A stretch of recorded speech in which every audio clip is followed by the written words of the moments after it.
Cable fault location system, AALogic, buried fault location. For additional information about the cable fault location system and other equipment, please visit www.aalogic.com. For best results, it's recommended that you have your cable fault location system available and follow along with this training. This presentation describes the use of the cable fault location system for buried shield faults. Two types of faults may be located: open shield faults and shield-to-earth faults. Although the setup and probing is similar, the signal indications are not the same and probing is slightly different. Additional information on buried fault location is available in the user manual. Equipment requirements. In addition to the cable fault location system, an A-frame probe is required for buried faults. The SR101 receiver is compatible with many existing A-frames. AALogic also offers an optional A-frame. Please see your sales representative or equipment catalog for details. Prelocating and sectioning. Use local practice standards to prelocate the fault to a cable section. Verify the fault is in the identified section. Careful attention to testing may save considerable time. Remember, there may be multiple faults in the section, both open shields and shield-to-earth. Marking the cable path. The first step is to mark the cable path and record depth changes prior to any fault locating activity. It is important to place the probe a consistent distance from the cable path while locating. Path errors and unknown depth changes may result in false location as the signal decreases. For example, if the user gradually moves farther and farther from the cable path, it could indicate an open shield condition. Validation of earth ground. A good earth connection is necessary for locating faults.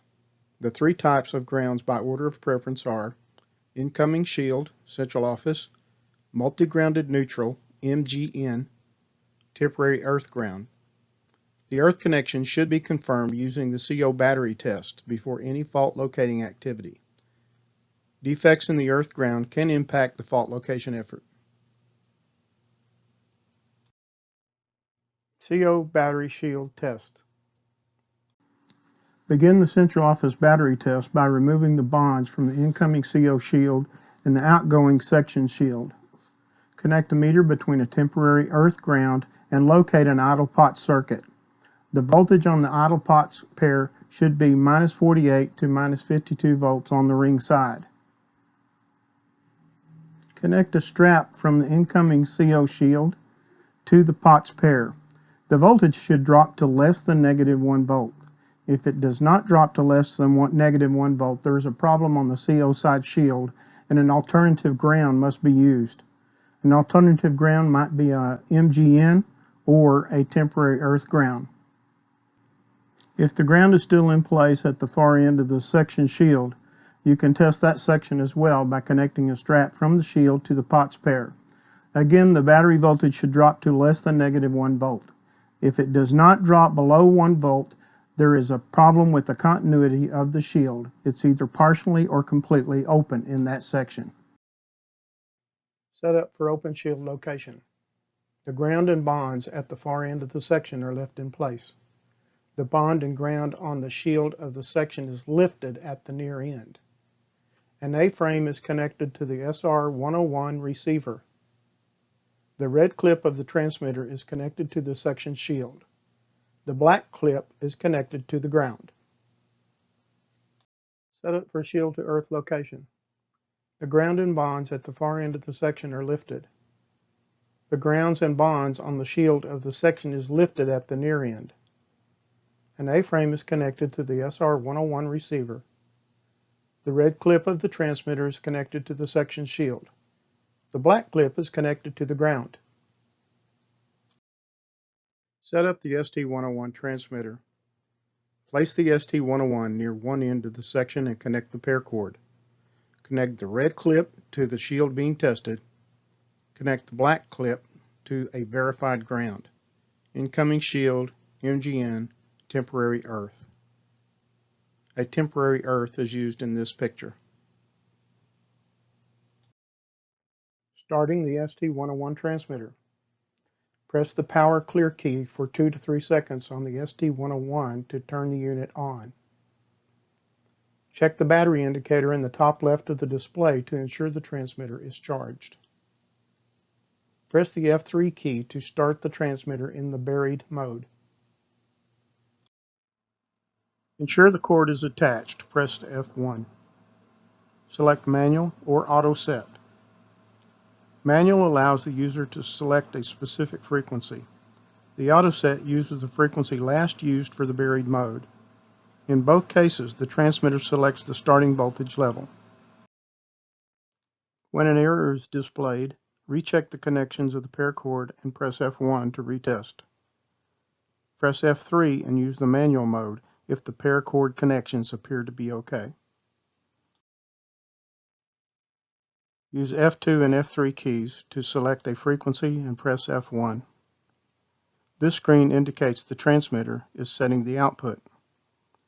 The key difference when using the manual mode is the screen to set the frequency.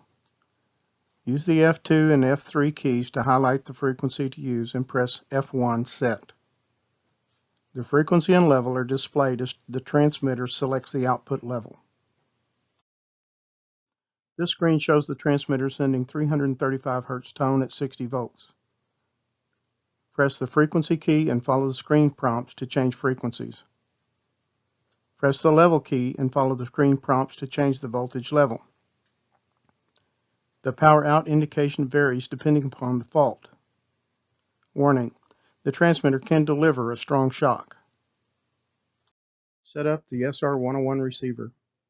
Prepare the SR101 by connecting a compatible A-frame probe. A headset or earphone may be connected to the jack on the right side if desired. The hand coil may be used to confirm the located fault by placing it directly on the cable once it is exposed. Press the power clear button for 1 to 2 seconds to turn the receiver on. Press F2 buried. Insert the A-frame in the earth approximately 1 foot from and perpendicular to the previously marked cable path. The A-frame can be placed on either side. Check the battery indicator in the top left corner to ensure the receiver is charged.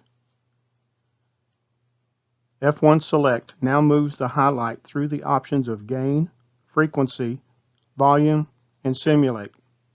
The F2 and F3 keys change the value of the selected option. Gain is shown selected in this example. The graph in the center shows the signal level.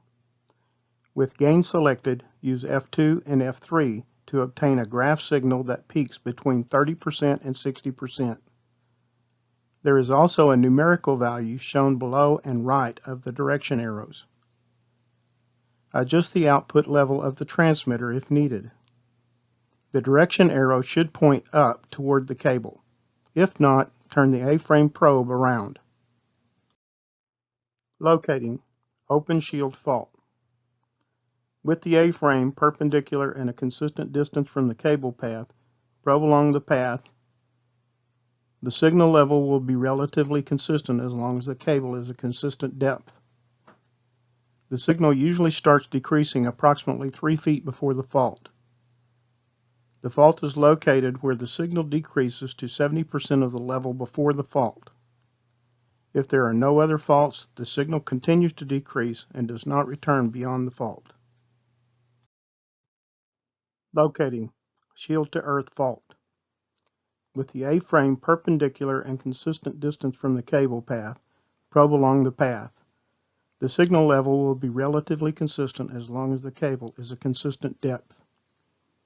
At a point before the fault, the signal will increase significantly. The gain may need to be decreased to maintain a signal level below 90%. Reorient the A-frame to be parallel and directly above the cable path. Continue to probe until a no signal is found. The signal will increase on either side of the null. The fault is on a line perpendicular to the A-frame. To mark the fault location, make a line perpendicular to the A-frame at the null point. Reorient the A-frame along the line. Probe with the A-frame and find a second null along the first line. Make a line perpendicular to the A-frame as in step 1. The fault in cable is where the two lines intersect. Additional information. Temporary grounds. Temporary grounds should be placed at right angles to the cable path and at least 30 feet from the cable access point. A long screwdriver or other metal stake can be used at the ground point. The transmitter black clip is connected to the ground wire and isolated from earth and cable grounds. Verifying the cable path. The cable fault location system can be used to verify the cable path in either the open shield or earth to shield configurations. Begin on one side of the path and turn the A-frame if necessary for an up direction arrow indication. Probe toward the cable until the direction arrow points down. The cable is below the center of the A-frame at the point where the arrow reverses. This concludes the training for buried fault location using the cable fault location system. For technical support, email techsupport@aalogic.com or call 817-599-0272. You may also contact your local sales representative.